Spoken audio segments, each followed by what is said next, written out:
마침 또 제목도 정해 주셨어요.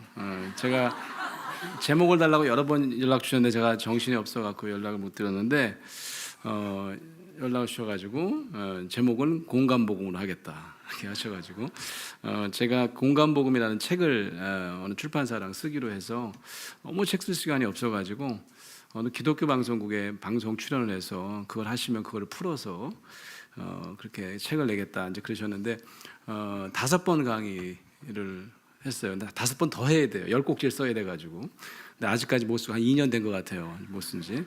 그때 이제 제목이 공감 복음이었어요. 그러니까 예수님이 하신 말씀이 이제 그 행적 이걸 기록한 게 복음서잖아요. 근데 거기에 보면 정말 그 핵심이 이제 공감이라는 거죠. 뭐 이제 그건 제 관점이죠, 물론.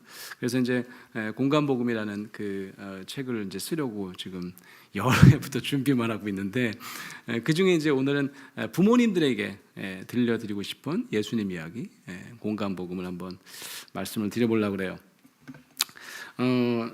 파워포인트를 제가 한번 이렇게 펴보겠습니다. 제목을 한번 읽어보시겠어요?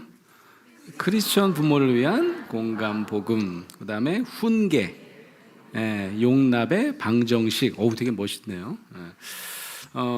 그게 중요한 게 아니에요. 뭐 적고 그러지는 마세요. 들으면 다 아시게 될 내용이에요. 그래서 우리가 훈계라고 하는 걸 되게 중요하게 생각해요. 그래서 저는 요즘에 너무 안타까운 게 뭐 그 훈계라고 하는 것이 이제 너무 지나치다 보니까 폭력으로 이어지는 거죠. 매질로 이어지고 버릇을 고쳐주려고 했다고 하는데 자칫 잘못하면 어린아이의 생명을 빼앗는 일이 지금 생기고 있습니다. 어마어마한 일들이 지금 생기고 있어요. 저는 그 신학대학원의 교수지만 그 상담을 전공한 교수라서요. 여러 이제 뭐 일반 상담학회 분들이랑도 일을 같이 하고 뭐 여러 가지 일들 하는데 학술대회 올 그 5월달에 학술대회 진짜 많이 하거든요. 전부 다 아동학대, 가정폭력에 대한 걸 지금 할 수밖에 없는 사회 현실을 우리가 목도하고 있잖아요. 그래서 뭐 제가 이제 뭐 부부가족 상담학회라고 하는 또 학회에서 제가 무슨 임원을 맡고 있는데 거기서는 아예 저희가 여성가족부 임원을 이렇게 모셔다가 여성가족부 사무관을 이렇게 모셔다가 우리가 좀 이런 거 정책 지원도 좀 해보고 이거 어떻게 해야 될 건지 우리가 정말 큰 새로운 틀을 짜야 되는. 근데 이제 이게 사실 우리 문제잖아요. 우리가 아이를 키우는 사람들이니까. 그래서 훈계라고 하는 것과 이제 용납이라고 하는 거. 이 용납은요, 굉장히 신학적인 용어예요. 받아들여준다 이런 말이죠. 영어로 얘기하면 acceptance라고 하는 겁니다. 이게 받아들여지는. 근데 제가 doing과 being 뭐 이렇게 해놨네요. 자, 좀 이따 한번 설명을 해볼게요. 훈계는 뭐 doing 같고 용납은 being 같다. 이게 되게 어려운 얘기인데, 자, 좀 이따 한번 설명을 한번 해볼게요. 제일 먼저 제가 성경 얘기를 한번 해보려고 하는데, 성경에 보면 아이들에 대한 성경 말씀이 몇 군데 나옵니다. 제일 먼저는 어떤 거냐면 예수님께서 아이들을 보는 눈과 이 제자들이 아이들을 보는 눈이 완전히 확연히 달랐다는 걸 알 수 있어요. 그래서 어떤 게 달랐냐면 이제 예수님이 모이는 장소에는 사람들이 많이 모였습니다. 뭐 이 정도는 잽이 아니에요. 오늘도 진짜 많이 오셨는데. 아까 남성분들 정말 억지로 끌려왔다고 그러는데 제가 볼 때는 뭐 사모님을 모시고 온 것 같은 느낌인데 굉장히 아주 얼굴이 다 편해 보이시는데 이 성경에는요 여성들은 죄송하지만 카운트를 안 했어요. 그때 사람 취급을 못 받았다 그런 얘기죠. 게다가 아이들은 그냥 엄마 딸려오는 부속에 불과했어요. 그러니까 성경에 보면 그게 이제 옛날 시대니까 그런 겁니다. 지금 그런 얘기했다가는 뭐 큰일 나는데 5,000명을 먹여셨다라고 했을 때 성경 구절 읽어보시면 누굴 뺐다고 그랬어요? 그 5,000명은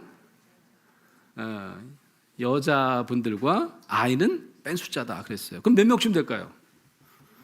2만 명 맞아요. 여자들이 더 많이 모였을 가능성이 있어요. 그죠? 2만 명쯤 됐을 것 같아요. 애들도 막 딸려왔으니까. 그래서 애들도 많이 이렇게 예수님한테 몰려다녔었는데 그래서 예수님 모인데 제일 중요한 건 남자들이겠죠, 그죠? 근데 여성들도 여성들이지만 애들까지 여기서 이렇게 우리를 거슬리게 하면 쫓아내야 될 대상이었어요. 그래서 제자들이 애들은 가, 그렇게 얘기했습니다. 애들은 가라고. 그런 걸 보더니 예수님이 깜짝 놀라셨습니다. 니들이 뭔데 아이들을 물리치냐? 오히려 아이들을 어떻게 하라는 거예요? 가운데로 오라. 그래서 아이들을 중심에서 예수님이 맞이하는 장면이 나와요. 아이들이 내게 오는 것을 막지 마라, 이런 말씀을 하십니다. 저는 그 예수님께서 그러시는 이유가 있다고 생각해요. 예수님의 시각은 굉장히 지금 현대의 우리의 입장에서 봐서도 굉장히 그게 그냥 단순한 의견이 아니라, 아이들에 대한 뭐 특별한 사랑이 아니라 아이들의 심리도 잘 파악할 뿐만 아니라 또 우리 현대인이 갖고 있는 아주 놓치기 쉬운 것들을 우리가 잘 예수님의 말씀에서 알 수 있다라고 하는 거죠. 첫 번째가 어떤 거냐면, 우리가 아이들에 대해서 잘못 생각하는 게 있습니다. 그게 뭐냐면 아이들에 대해서 굉장히 환상을 갖고 있어요. 그게 뭐냐면 아이들은 굉장히 순진하다고 생각하는 거죠. 아이들은 너무 깨끗하다고 생각하는 거예요. 그 왜 그런 줄 아세요? 우리가 안 깨끗해서 그래요. 우리가 안 깨끗하니까 애들이 거짓말하면 막 부들부들 떠는 거야. 어떻게 거짓말하냐고 막 그래. 지들은 거짓말을 그렇게 많이 하면서. 여러분 진짜로요. 어느 카나다에서 연구를 했는데, 어떻게 연구했는지 내가 못 들었어요. 왜냐면 제가 라디오로 들었거든요. 그래서 내가 그 연구 설계가 어떻게 되는지 궁금했는데 내가 찾아보진 않았는데, 어느 카나다의 심리학자 연구를 했는데, 일반 성인이, 사회생활하는 성인이 하루에 몇 번 거짓말을 하느냐, 몇 번 거짓말할 것 같으세요? 몇 번 거짓말할 것 같으세요? 200번 한답니다. 200번. 뭘 그렇게 놀라고 그러세요? 만나갖고 얼굴 좋아졌어. 안 좋아졌는데 얼굴 좋아졌어. 밥 먹었어? 안 먹을 때 먹었어요. 우리 수도 없이 거짓말을 해요 우리가. 200번 아니라 우리는 100번만 한다고 치자고요. 근데 애들이 한번 거짓말하면 부들부들 떠는 거예요. 어떻게 거짓말하냐고 말이지. 못된 것이 말이죠. 뭐가 되려고 그러냐고. 그러니까 아이들에 대해서 뭘 하는 거예요 우리가? 환상을 갖는 거예요. 그게 왜 그래요? 우리가 잘 그렇게 못해서 그래요. 우리가 그렇게 못 살면서 아이는 그렇게 살아주기를 바라는 거예요. 그러니까 이제 아이들이 내게 오는 걸 막지 마라. 예수님이 왜 사랑하셨을까? 니네들이 애들처럼 살지 않으면 천국에 갈 수 없다. 뭐 이렇게 얘기를 하시잖아요, 그죠? 그러니까 우리는 어떻게 생각하냐면 아이들이 순전하기 때문에 그 아이들 우리가 본받아 우리도 순전한 신앙을 가져야 된다. 이렇게 굉장히 나이브하게 해석하는 경우가 많아요. 예수님이 아이들을 막지 말라고 했던 이유는 뭐냐면 아이들을 사람 취급하지 않았다고요. 내 부속이라고 생각했다고요.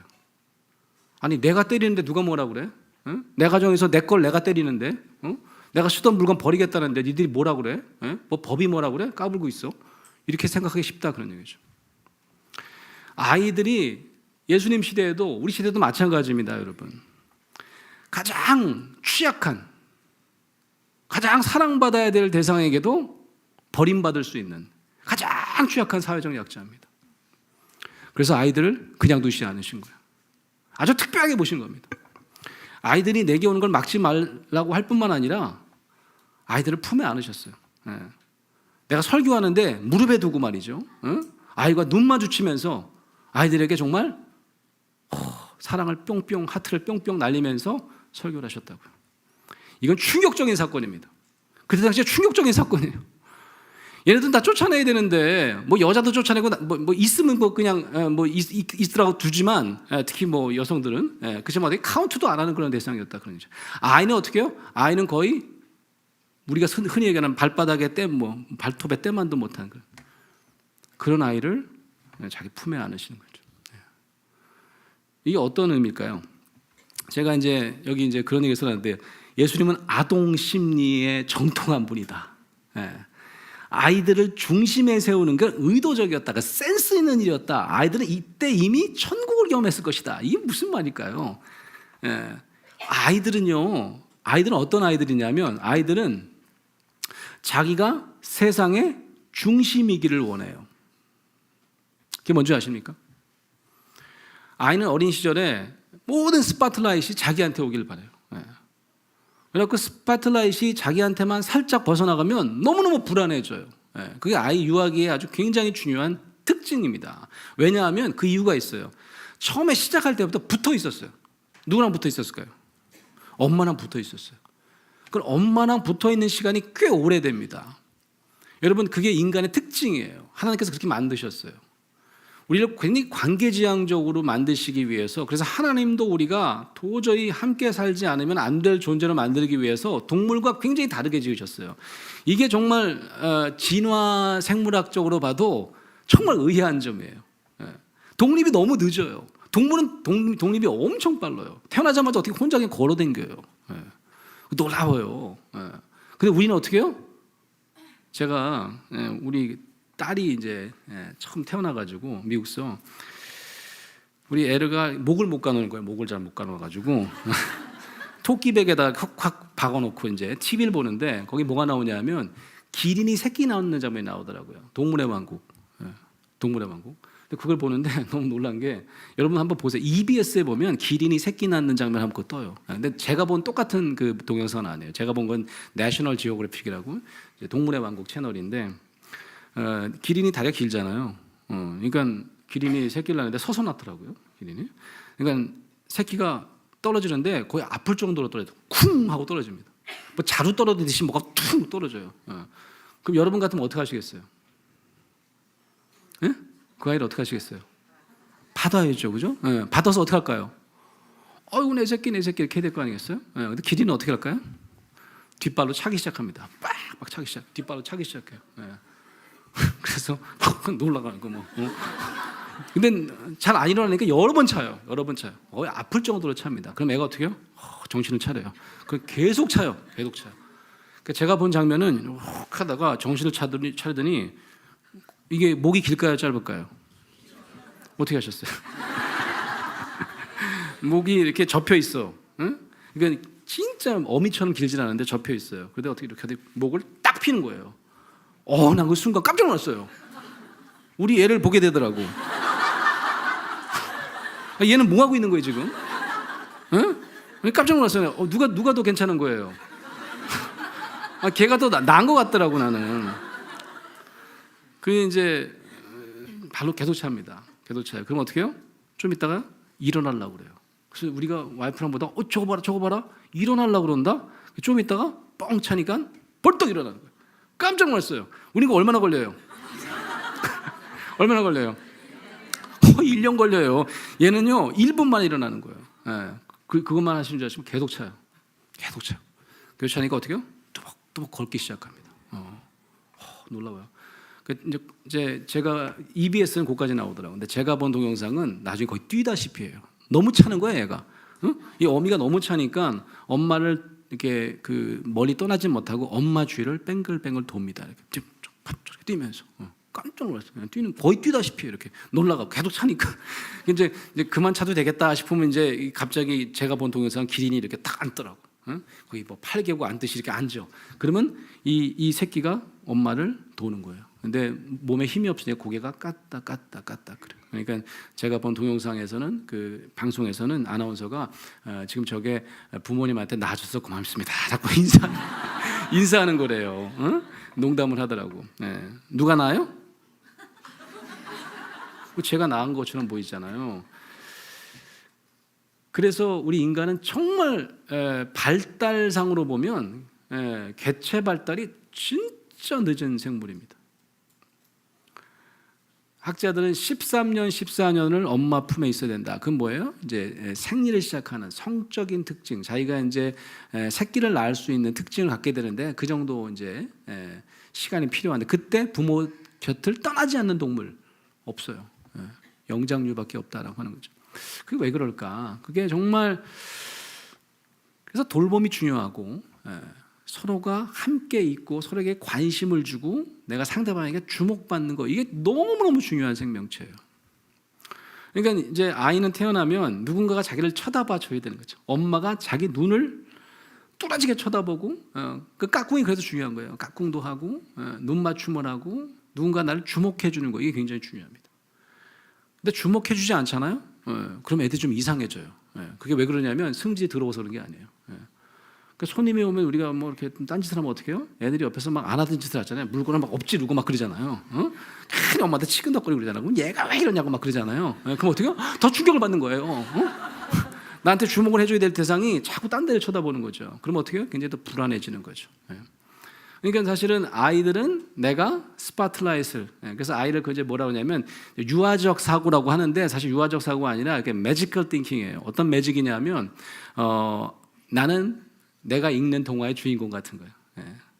엄마랑 아빠랑 사는 내 세상에는 내가 주인공 돼야 되는 거죠. 그러니까 우리 학교 다닐 때 아이들이 자꾸 주목을 원하는 것도 그런 거죠. 그래갖고 뭐 자꾸 이렇게 떠드는 것도 애들이 왜 떠들어? 소리 지르면 어떻게 해요? 그 주목받는 거라고 생각해요. 감사하게 생각해요. 내가 질문을 잘하고 대답을 잘해서 주목받을 수 없으면 뭐라도 잘해야 돼요? 떠들기라도 잘해야 돼요. 옆 사람 쫙 꼬집고 말이죠. 그러면 이제 권수양 그러면 어떻게 해요? 아싸! 뭐 이런 선생님이 나 봐주셨다 뭐 이런 거죠. 그래가지고 잘 보시면 어텐션을 받아야 돼요, 아이들이. 그렇죠? 그게 아주 유아기 때, 그래서 위니캇이라고 하는 사람이 뭐라고 얘기를 하냐면 이 엄마랑 같이 붙어 있을 때는 엄마랑 나랑 구별이 안 돼요. 그래가지고 정말 엄마가 나로부터 이렇게 떠나갈 때 엄청나게 충격을 받는 거죠. 분리감을 느끼는 거죠. 근데 다행인 건 뭐냐면 엄마가 금방 돌아와줘요. 금방 돌아와줘요. 그래서 아이가 첫 번째 떨어지는 사건이 엄청난 큰 사건이라고 생각을 해요, 학자들은. 아이들로 생각을 해보니까 아이들이 정말 떨어져 있었으면 모를까, 처음부터 동물처럼 엄마랑 정말 내 몸인 줄 알 정도로, 엄마의 특히 내가 엄마 젖을 열심히 먹으면 엄마의 젖은 내 밥통이라고 생각할 정도로 나랑 엄마랑 구별이 안 됐던 아이들이 눈을 떠보니까 엄마가 없어진 거예요. 입도 허전하고. 밥통이 어디 간 거야? 울어도 안 와. 이러면 어떻게 해요? 어마어마한 충격을 받을 것이다 라고 하는 거죠. 근데 너무나 다행인 게 그때 충격이 굉장히 심하기 때문에 거의 그때 정신분열을 경험한다고 그래요. 학자들은 정신분열을 경험한대. 심한 단어를 쓰는 거지, 정신분열. 근데 정신분열을 평생 가지지 않는 이유가 뭐예요? 엄마가 돌아오는 거예요. I'm back 하고 돌아오는 거죠. 돌아와서 어떻게 해요? 아이에게 젖을 물려요. 그럴 때 아이가 공격을 합니다. 가만히 있지 않아요. 어디 갔었어? 막 이러고. 그래가지고 어떻게 해요? 확 그냥 엄마를 무는 거죠. 유도 부분을 확 깨무는 거예요. 이건 되게 유니버설한 보편적인. 난 우리 애만 깨무는 줄 알고 굉장히 고통을 많이 받았어요. 우리 애는 왜 성질이 날 닮아서 이렇게 지랄 같을까? 근데 알고 보니까 뭐 그 위니카 책에 보니까 영국 애들도 깨물고 전 세계 애들이 다 깨무는 거지.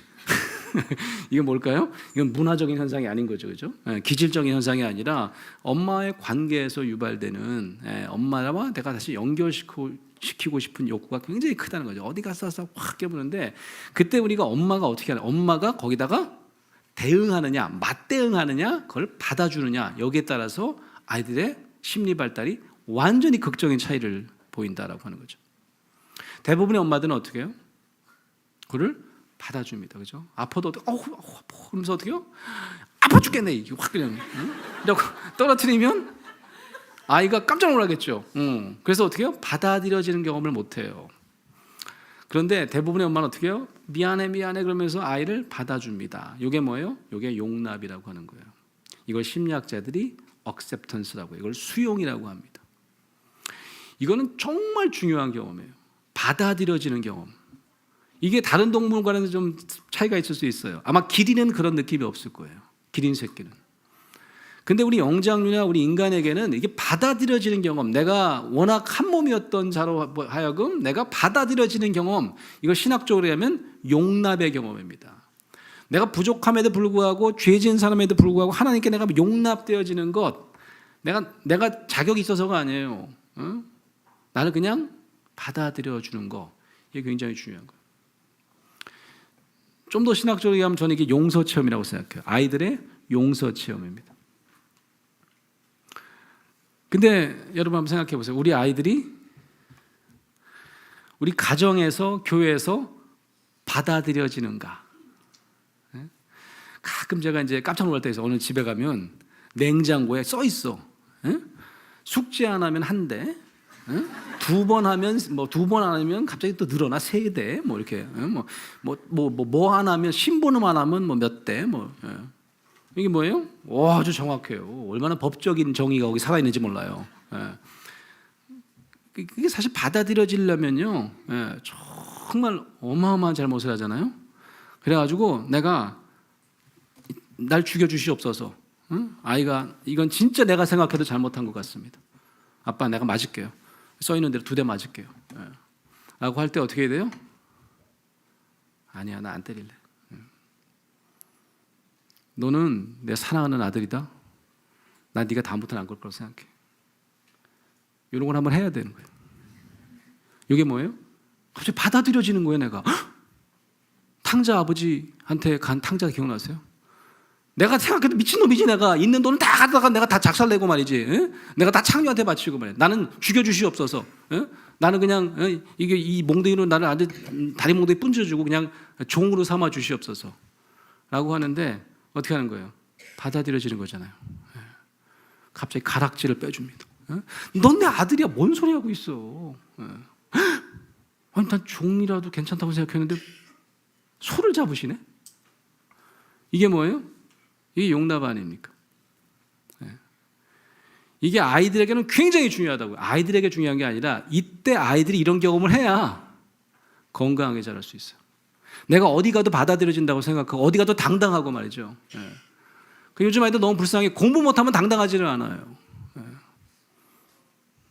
이것도 찍으신다고 그랬는데 제가 가족 얘기를 하고 싶은데 또 이게 또 볼까봐. 저는 하도 그 동영상이 많아가지고요. 우리 자녀들이 이렇게 모니터를 해요. 또 우리 아버지가.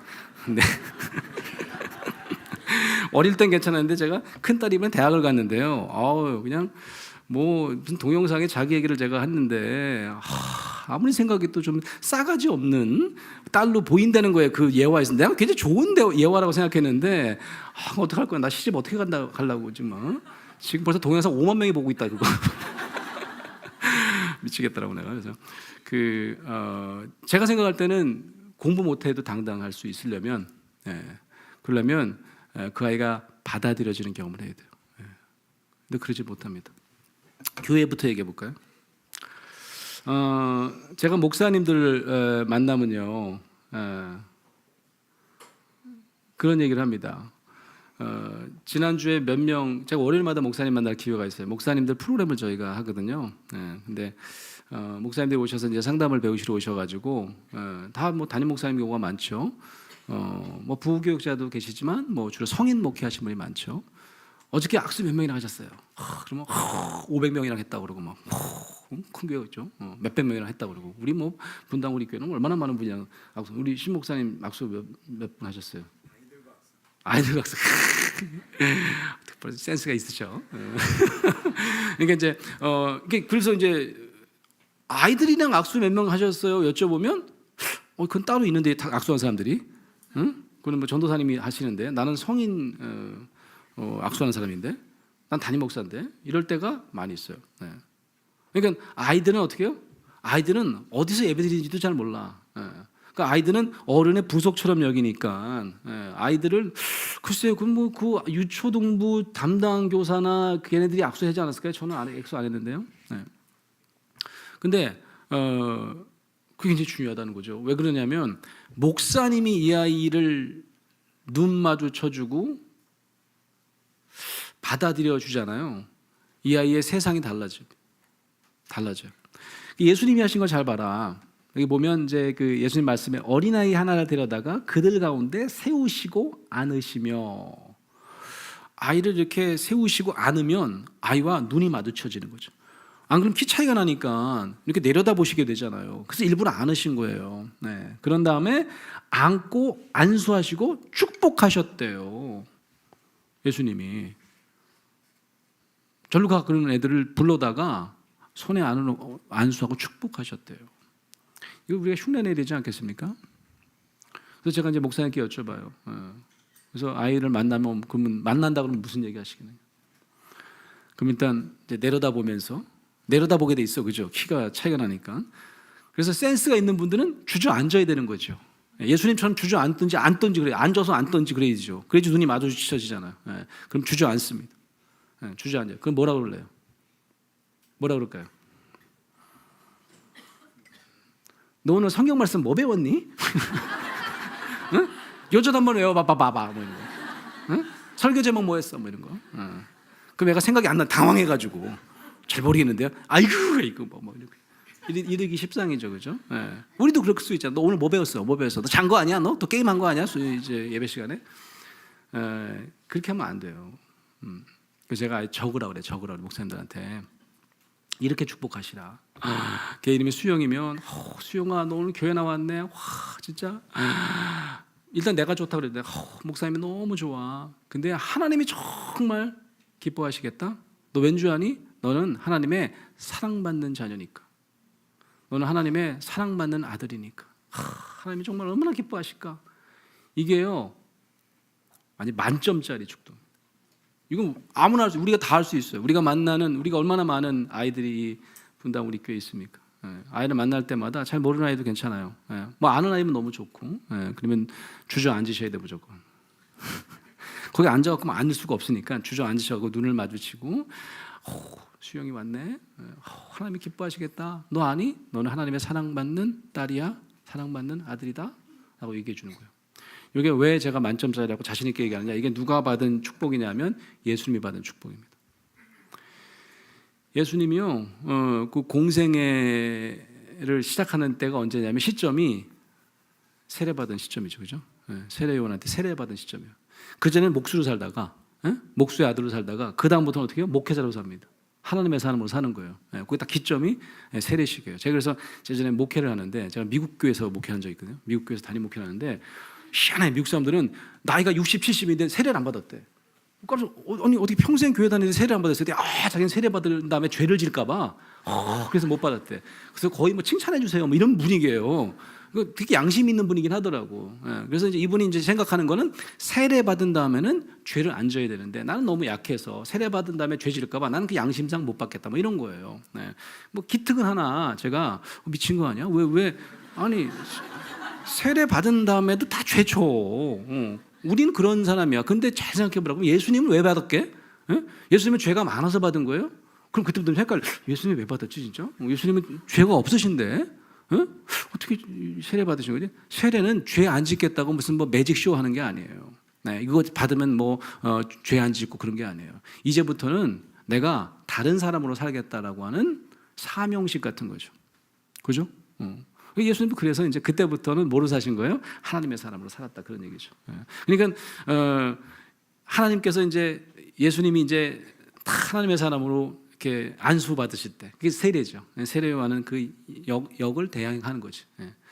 그러니까 하늘 문이 쫙 열려요. 하늘 문이 열리면서 거기서 성령이 비둘기처럼 내려오면서 뭐라 그래요? 너는 내 사랑하는 아들이라. 내가 너를 기뻐하노라. 요거 우리가 아이한테 하자 그런 얘기죠.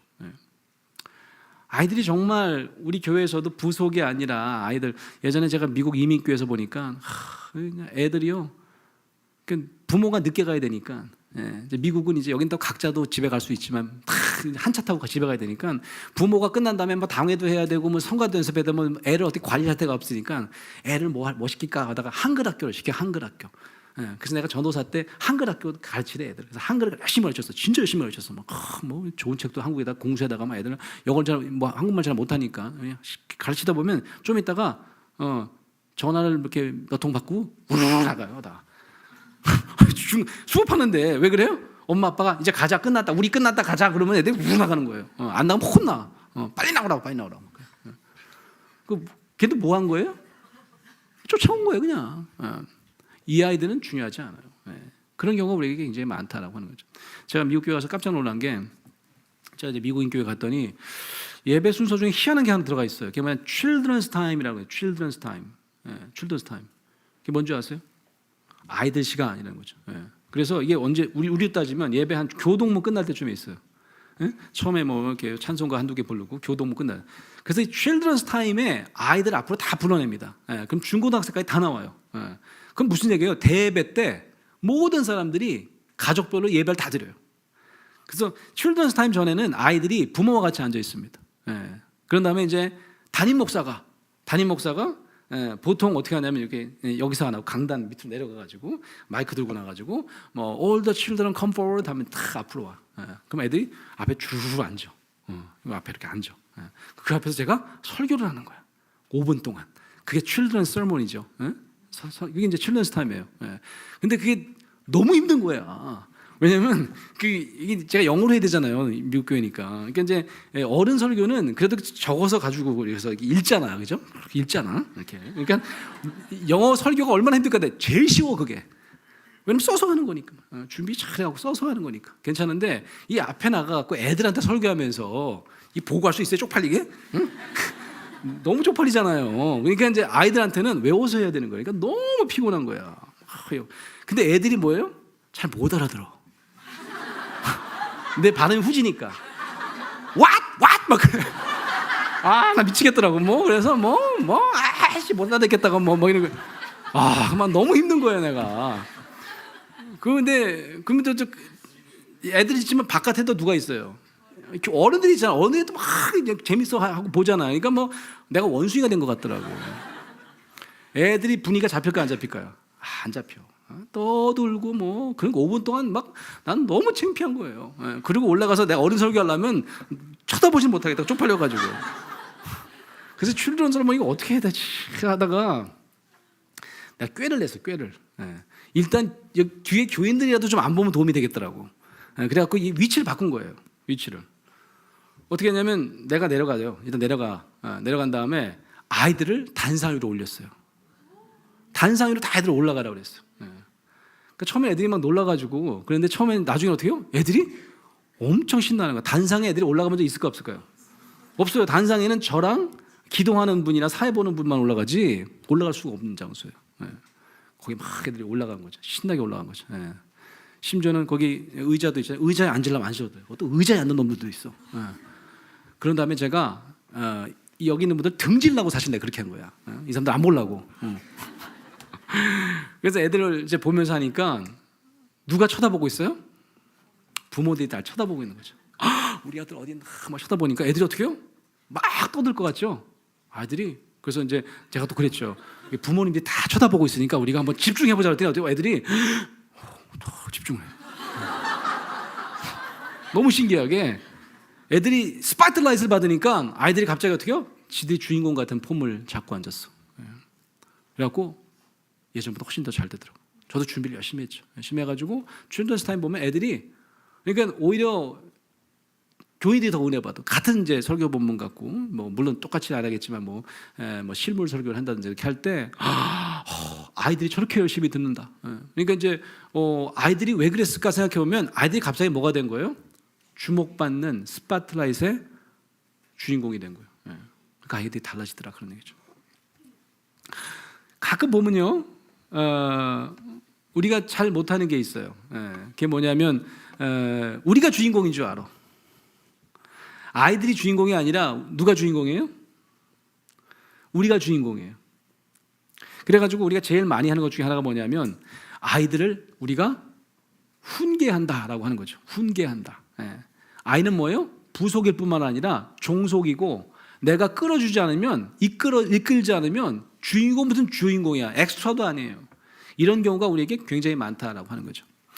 여러분 제가 빅토리아 시대 얘기를 해보려고 하는데 19세기 후반에 영국이 대영 제국 정말 그레이트 브리튼이라고 했을 때가 바로 빅토리아 시대, 빅토리아 여왕이 군림하던 시대를 의미할 때가 많아요. 그때 영국이 정말 유럽의 중심이다 이런 생각을 갖고 살았었습니다.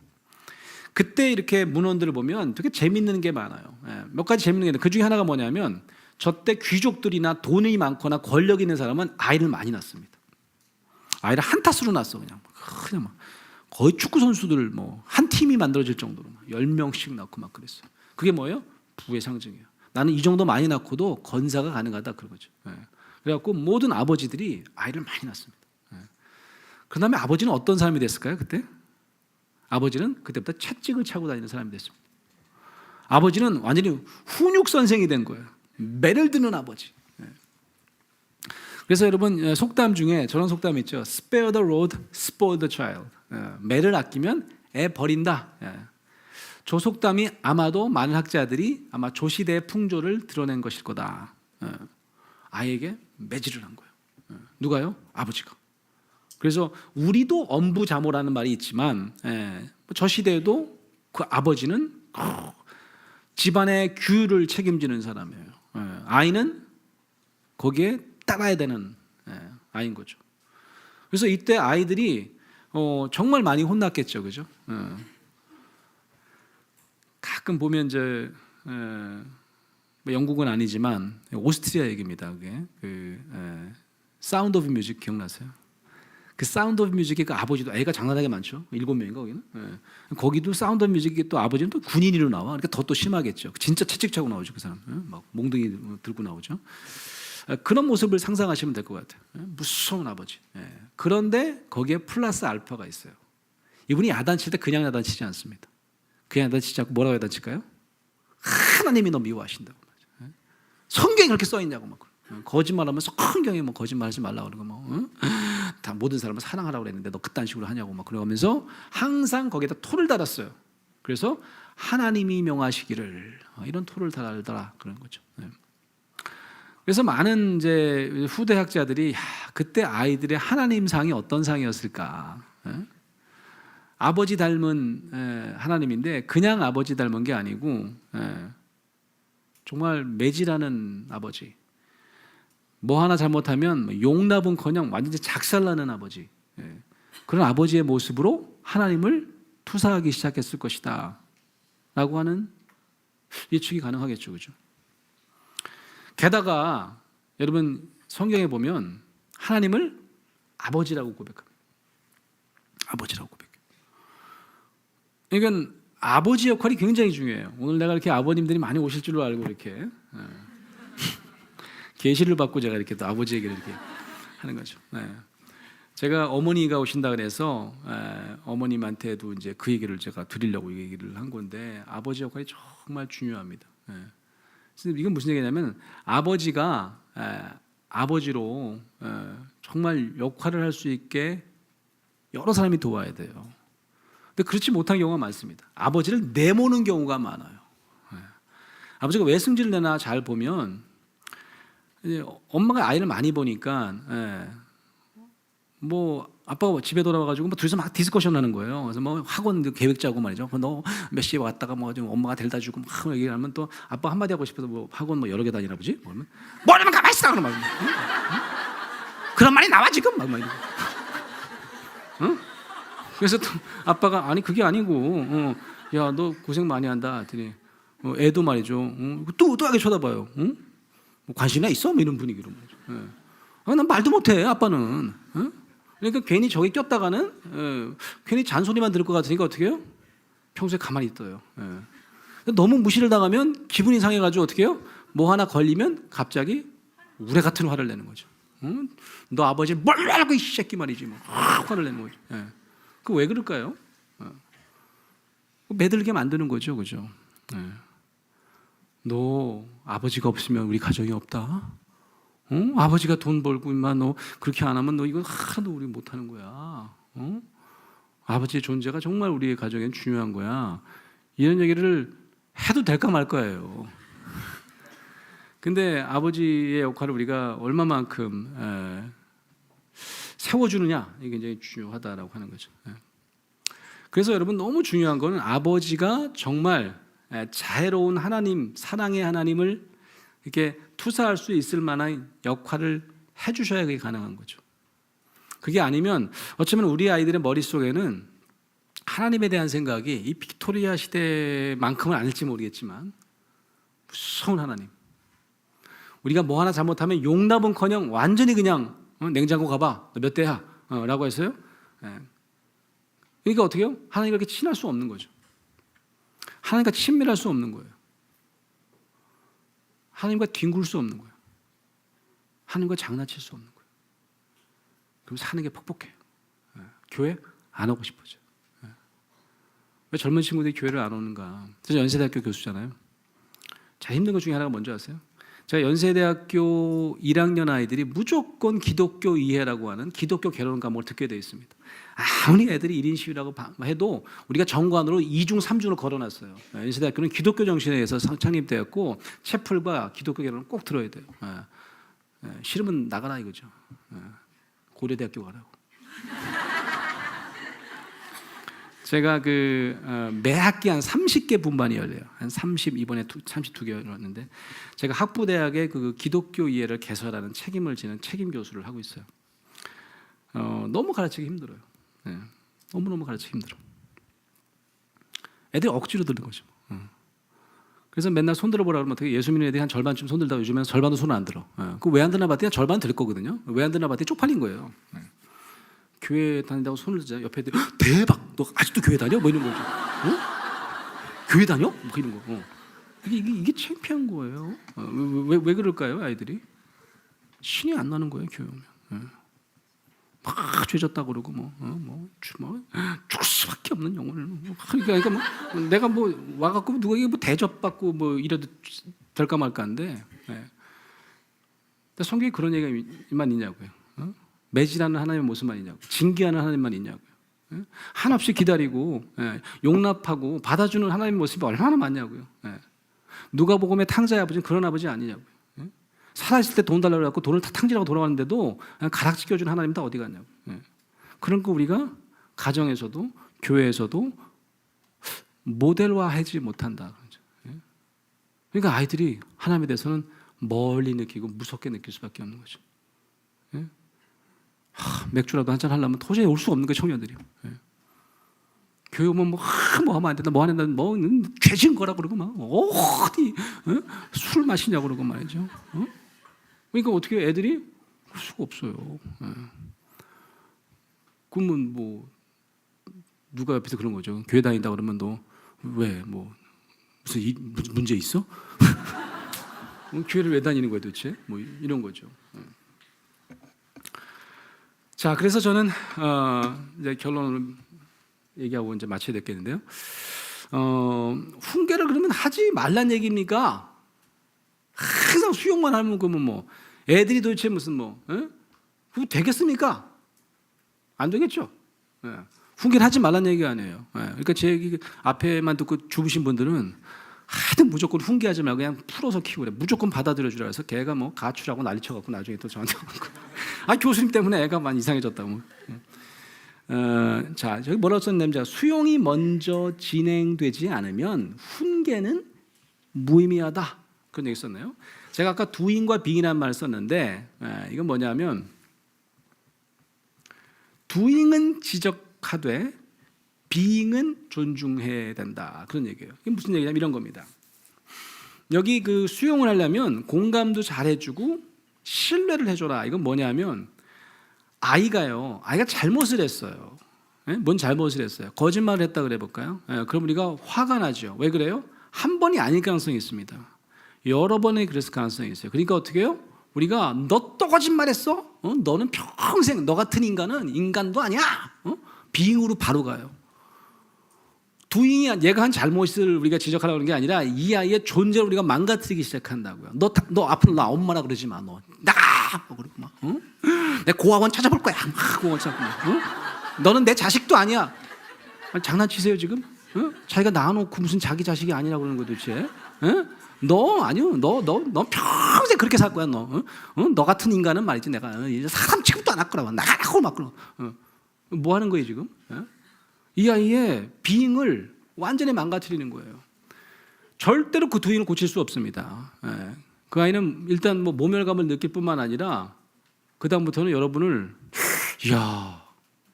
내가 받아들여지는 제 대상이 아니구나. 여러분과 관계도 멀어지고 그 아이는 자기 비잉에 대해서 어마어마한 흠집을 가지기 시작합니다. 남들이 너 괜찮다고 해도 그때부터 안 괜찮아질 가능성이 많아요. 왜 그래요? 받아들여져야 될 대상에게 받아들여지지 않는 거예요. 그게 바로 비잉입니다. 딸이 안 봐야 될 텐데 딸 얘기를 한번 해볼까요 제가? 이 얘기도 제가 책에서 썼는데 하여튼 딸 얘기 아닌 것처럼 썼는데 우리 딸이 이제 너무 핑크를 좋아하는 거예요. 핑크를 너무 좋아하는 거예요. 핑크 순이잖아 딸 애가. 그래서 이제 핑크를 너무 좋아하다 보니까 핑크를 막 많이 사줬죠. 근데 어느 날 보니까 이제 유치원에 미국서 있었던 일이 미국 유치원 갔다 왔는데 이렇게 핑크색 뭐가 있어요. 뭐 펜이 있어요. 너무 이쁘게 생겼더라고. 야 이거 어디서 났냐? 했더니 친구가 줬다고 이제 엄마한테 얘기를 한 거죠. 그랬더니 엄마가 진짜 친구가 줬을 것 같지 않은데 아니야 나 줬단 말이야. 나 핑크 좋아한다고 얘가 줬단 말이야. 막 그렇게 거짓말을 한 거죠. 알고 보니까 거짓말이었어요. 그걸 어떻게 하게 됐을까요? 충격적인 사건이 이제 유치원 선생님이 담임 선생님이 쪽지를 부모님한테 갖다 주라고 갖다 준 거죠. 그래가지고 쪽지가 이렇게 왔어요. 그래갖고 어머님, 저희 이제 딸 이름 써놓고 어머님 아무래도 이 탭 있다가 뭘 가져온 것 같다. 친구 걸 가져온 것 같다. 그래서 본애가 있다. 증거까지 또 꼬리를 밟히지 말았어야 되는데 증거까지 남기고 선생님한테 몰래 갖다 주시면 엄마가 내가 잊어버린 거, 분실한 거 찾은 거로 해서 기아에게 돌려주겠다. 이렇게 온 거예요. 그걸 본 엄마는 어땠을까요? 거의 부들부들 떠셨지. 이게 뭐 이중 가중 처벌이 가능한 거죠. 물건을 훔쳤는데 그냥 바로 얘기를 했었어야 돼. 뭘 한 거예요? 거짓말. 이거는 견딜 수가 없어요, 우리가. 대부분의 부모들이. 지들은 다 그렇게 살면서 우리가 하여튼 뭐 견딜 수가 없잖아요. 어디 네가 말이지만 부들부들 떨면서 이제 저희 아내는 이제 항상 이제 저희 딸은 이제 제가 막 뭐 데리고 다니면서 뭐 공감하고 뭐 맨날 내가 제가 첫 딸이니까 얼마나 제가 실험을 많이 했겠어요. 제 실험 대상이야. 그래서 맨날 책 얘기에 이제 딸이 나오는 거지. 그래서 이제 애 엄마가 잘해보라고. 완전히 그냥 도둑년으로 키웠다고.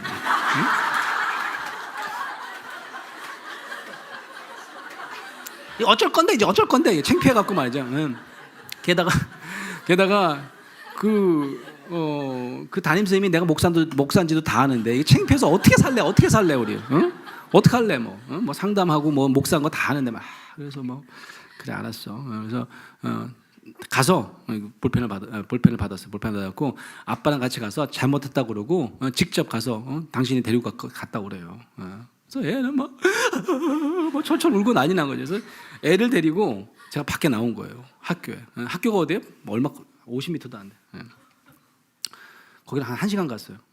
가다가 앉았다가 막 울고 뭐 계속 울 때는 울려야 돼요. 울 때는 막 한참 다 울었니? 아니에요. 좀 더 울어야 돼요. 약간 이제 한참 더 근데 좀 더 걸어가다 또 나무 밑에 또 앉아갖고 또 한참 울고. 그래서 이제 한 곡절 운 것 같아요. 이제 지친 것 같아요. 그다음에 우리 딸 정말 핑크가 좋았나 보다. 네가 한번 따라해보세요. 오죽하면 따라해보세요. 오죽하면 이게 굉장히 중요한 거예요. 고려대학교 심리학과 교수님 중에서 아주 유명한 교수님이 계신데 그분이 이제 워낙 사회심리학자신데 이게 상담 강의 많이 하시는 우리 한성열 교수님 계신데 오세요? 오셨어요? 강의 진짜 잘하시죠, 한성열 교수님. 저랑 굉장히 가까운 한성열 교수님과 자주 교제하는데요. 그 한성열 교수님이 그런 얘기 자주 해요.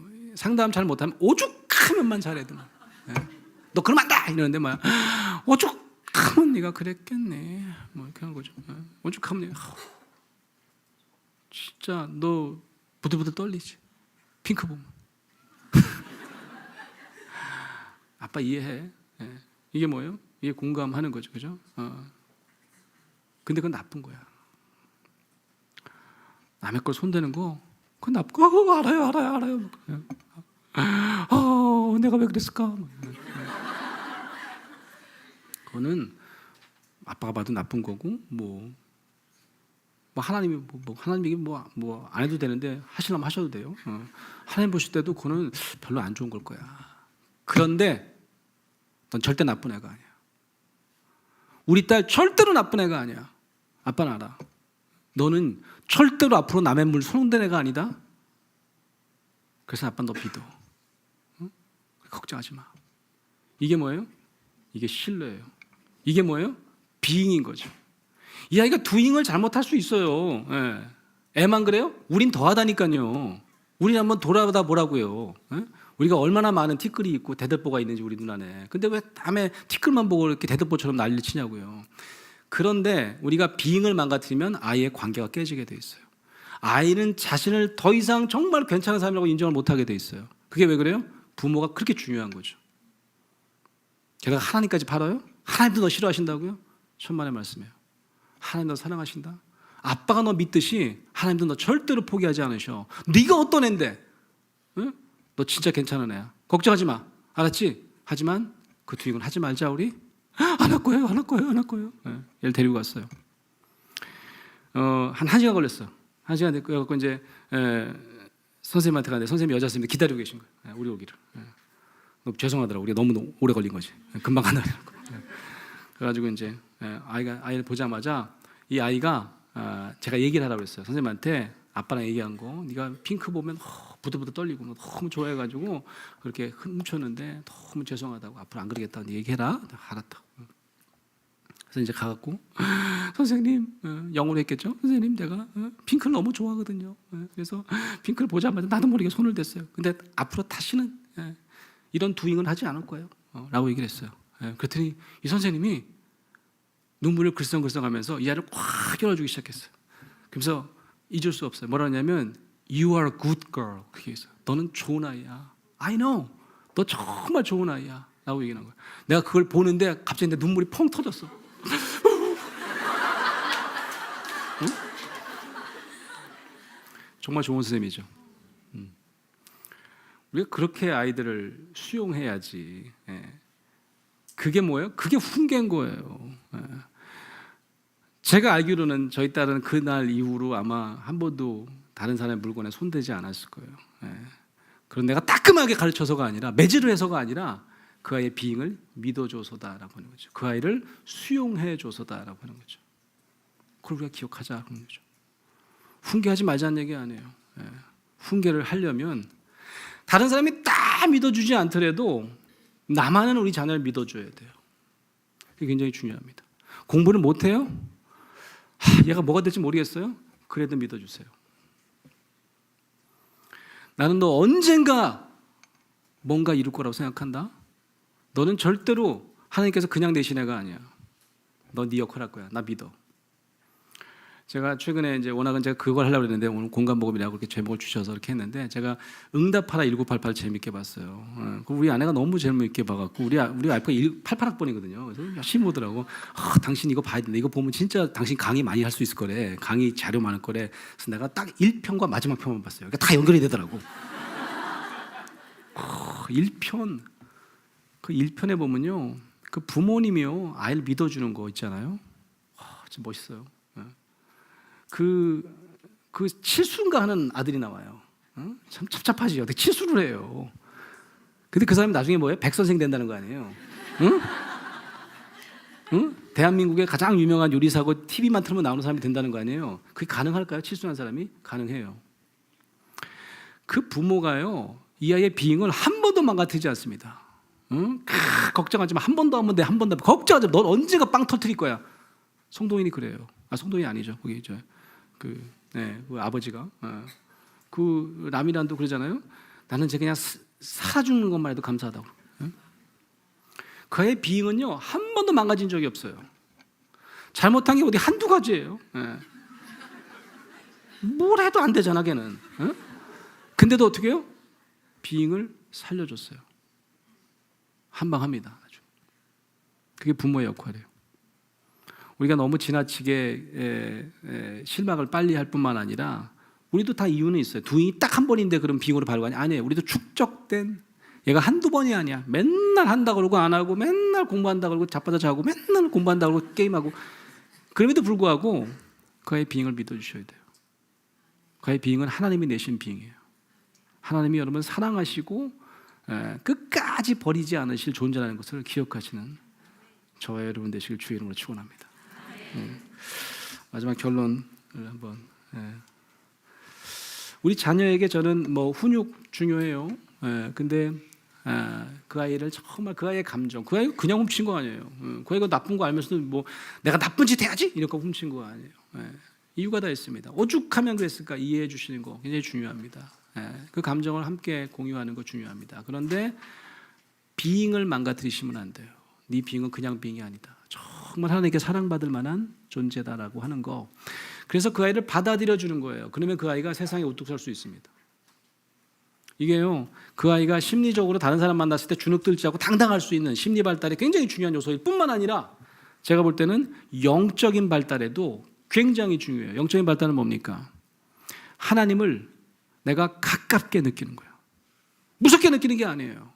하나님 무서워서 내가 벌벌 떨면서 말이죠. 할 수 없이 그냥 교회 가고 말이죠. 와서 자빠져 자고 앉았고 말이죠. 우리 그런 사람들 얼마나 많은 줄 아세요? 와서 그냥 찍는 거예요. 자기 자리에 앉아 있는 거예요. 그게 무슨 의미가 있습니까? 하나님과 내가 가깝게 교제해야 되는 거 아니에요? 하나님을 너무 좋아해야 되는 거 아닙니까? 교회 오는 게 무슨 의미가 있어요? 하나님 만나면 막 가슴이 뛰어야 되는 거 아닙니까? 그게 어떻게 가능한 줄 아세요? 그게 그런 경험을, 인간 경험을 많이 하는 사람이 그게 가능해지는 거예요. 우리 주변에 우리 아이들, 우리로 하여금, 저는 우리 아들이 공부 못해요. 이것도 나가면 어떡하지? 공부 못하는데 너무 당당해요. 공부 못하는 100가지 이유가 있어요. 심지어는 이 정도 성격 유지하는 것도 얼마나 힘든 줄 알아? 내가 성격 중요하거든. 고맙게 생각해야 돼. 그러면 맞아, 고마워. 난 그렇게 생각해. 근데 나는 공부 잘해. 다 자기 밥그릇을 타고나는 거죠. 당당하게 키우는 거, 그러려면 어떻게 해야 돼요? 그 아이를 내가 믿어주는 거예요. 나는 끝까지 그 아이를 믿을 거야 라고 할 때 그 아이는 하나님께서 귀하게 쓰시는 당당한 세상의 주인공으로 살 줄로 믿습니다. 그런 자녀를 키우시는 저와 여러분 되시기를 바랍니다.